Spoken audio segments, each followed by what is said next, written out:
अस्सलामुअलैकुम दोस्तों, आज मैं आप लोगों के लिए एक बेहद बेहतरीन वीडियो लेके आई हूँ जिसमें एक हिंदू पुलिस ऑफिसर ने इस्लाम के बारे में जो कहा, हमारे नबी पाक सल्लल्लाहु अलैहि वसल्लम के बारे में जो कहा, अल्लाह सुब्हानहू व तआला के बारे में जो कहा और लोगों की जो भी गलत फहमियाँ होती है इस्लाम को लेकर, उन सब गलत फहमियों के बारे में कुछ बेहद अहम खुलासा किया है जो कि आप इस वीडियो में देखोगे। मेरी आपसे दरखास्त है दोस्तों, ये वीडियो देखने के बाद अगर आपका भी दिल इस भाई की बातों से खुश हो गया हो, ईमान और भी तरोताजा हो गया हो, तो मेरे इस वीडियो को जरूर से हर जगह, हर रिश्तेदारों, दोस्तों के बीच शेयर जरूर करें। आइए दोस्तों, ये बेहतरीन वीडियो देखिए। इससे गुजरते हो और वहां पे अगर किसी किसान और किसी की पैदावार को नुकसान होता है तो उसको बचाओ। इसलिए 84 लड़ाइयां हुई और उन लड़ाइयों में केवल 1014 लोग मरे, दुनिया का सबसे बड़ा रिकॉर्ड है।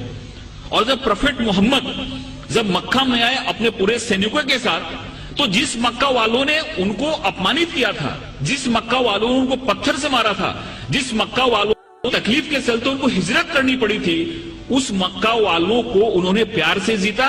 और वो मक्का की जो फतह थी, ऐसी फतह थी जिसमें खून का एक कतरा भी नहीं बना।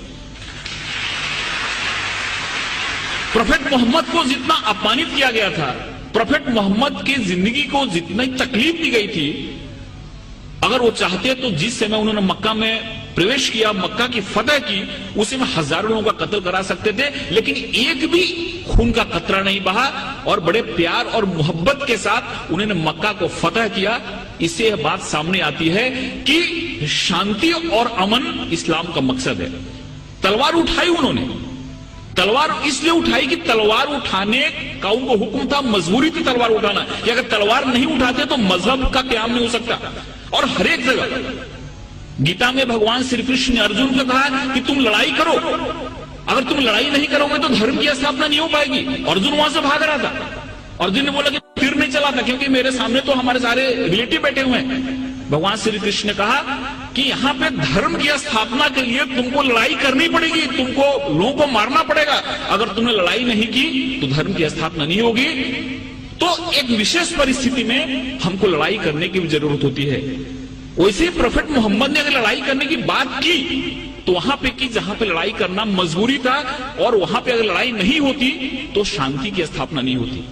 इसलिए ये बात हमारे सामने आती है कि सबसे बड़ी जो बात है कि इस्लाम जहां जहां उन्होंने उनको जहां जहां वो लोगों को मार सकते थे, जहां जहां खून खराबा हो सकता था, वहां पे उन्होंने खून खराबा नहीं होने दिया।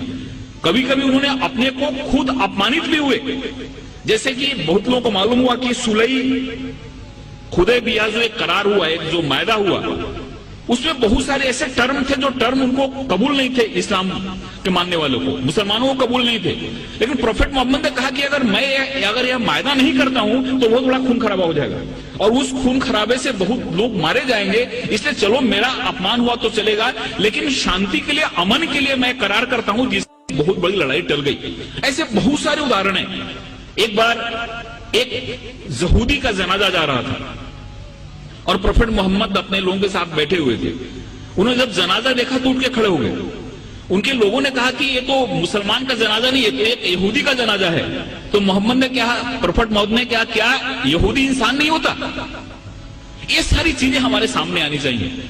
उस बूढ़ी औरत की कहानी मालूम है कि उसको ऐसा लगता था कि यहाँ पे इस्लाम बढ़ रहा है, मोहम्मद नाम का ऐसा शख्सियत है जो सबको इस्लाम में ले जा रहा है, इसलिए वो गांव छोड़ के जा रही थी।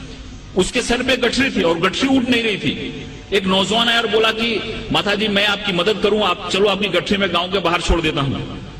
औरत ने उनको गठरी दी और वहां से नौजवान उस गठरी को अपने सर पे लिया और गांव के बाहर गया और बोला कि आप ठीक है, आप गठरी लो, जाओ।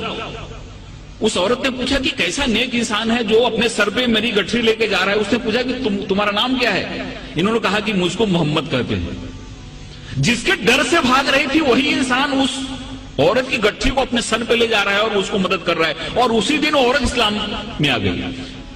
जो औरत प्रोफेट मोहम्मद के सर पे हमेशा कचरा फेंका करती थी नमाज के जाते समय, रोज कचरा फेंकती थी उनके सर पे। एक दिन जब उसने कचरा नहीं फेंका तो मोहम्मद जब लौट रहे थे, प्रोफेट मोहम्मद, तो उन्होंने देखा और पूछा कि औरत कहाँ है। लोगों ने कहा कि वो बीमार पड़ी हुई है। वहां पे जाके उन्होंने उसकी तबीयत पूछी।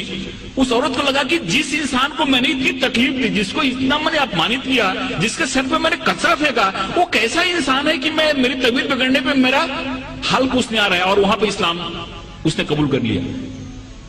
एक चीज लोगों के सामने आना चाहिए, ये जो तहम्मुल है, ये जो हमारी सहिष्णुता है, ये जो हमारा एक इंसानियत के प्रति प्रेम है, ये हदीस में और प्रोफेट मोहम्मद की जो सुन्नत है, ये जब हमारे लोगों के सामने आती है तो हमको समझ में आता है। सुब्हानल्लाह वल्हम्दुलिल्लाह ला इलाहा